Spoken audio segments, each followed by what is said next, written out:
மர்ம தேசம் சீரிஸ் ரொம்ப ஃபேமஸ் ஆனது. 90s கிட்ஸால மறக்கவே முடியாது. டெலிவிஷன் சீரிஸை ஒரு படி உயரத்துக்கு கொண்டு போனதுன்னா அந்த மர்ம தேசம் சீரிஸ். மொத்தம் 5 நாடகங்கள். அதுல டாப் 3 இந்த வீடியோல வந்து பாத்துறலாம். 3வது இடத்துல பாத்தீங்கன்னா கடைசியா வெளிவந்த எதுவும் நடக்கும். துரதிர்ஷ்டவசமா 33 எபிசோட இதை முடிச்சிட்டாங்க. ஏன்னா லேக் ஆஃப் டிஆர்பி. ஆனா 33 எபிசோடும் தரமா இருக்கும். வானத்து மனிதர்கள், தானுமாலய காடு, கற்பக மரம், அகோரன் அப்படின்னு மர்மங்களே இருக்கும். அந்த மர்மங்களுடைய விடை எதுவுமே தெரியாது. அந்த ஹைலைட் அப்படின்னு பாத்தீங்கன்னா அந்த டிஎஃப்ஓ அவருடைய மனைவி ரம்யா அப்புறம் நட்ராஜ் 3 பேரையும் அந்த கற்பக மரத்துக்கு கூட்டிட்டு போவாங்க. அந்த சீன் இருக்கு பாருங்க, செம்மையா இருக்கும். அதுக்கப்புறம் அவங்களுக்கு என்ன நடந்துச்சுன்னே தெரியாது. அவங்களுடைய பாடி கூட கிடைக்காது. எல்லாம் ரத்தம் தோய்ந்த ஆடைகள் தான் இருக்கும். சோ அவங்களுக்கு என்ன நடந்துச்சு அப்படிங்கிறது பயங்கர த்ரில்லிங்கா இருக்கும். ஆனா துரதிர்ஷ்டவசமா 33 முடிச்சிட்டாங்க. 2வது இடத்துல பாத்தீங்கன்னா இந்த சீரீஸ்ல முதலாவதா வந்த ரகசியம். இந்த சீரீஸ்க்கு ஒரு லான்ச் பேட் கொடுத்ததே இதுதான். சித்தர்பட்டி அப்படிங்கிற ஒரு கிராமத்துல இருக்கக்கூடிய ஒரு கோயில். அந்த கோயிலுக்குள்ளால 6 மணில இருந்து விடிய காலம் 6 மணி வரை கதவு சாத்திடுவாங்க. யார் உள்ளால போனாலும் அவங்க வந்து மர்மமான முறையில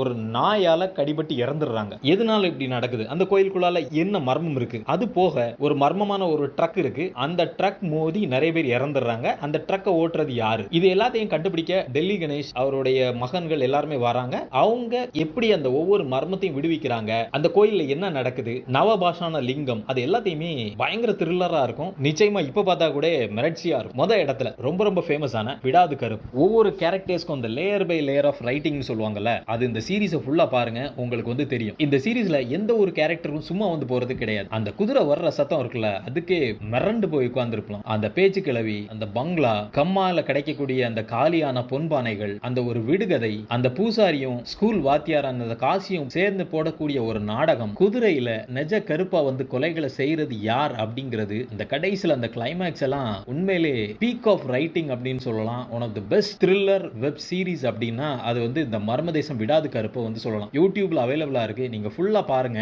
சோ இதுதான் இந்த மர்ம தேசம் சீரிஸ்ல வந்த டாப் 3 எல்லாமே யூடியூப்ல அவைலபிளா இருக்கு, பாருங்க.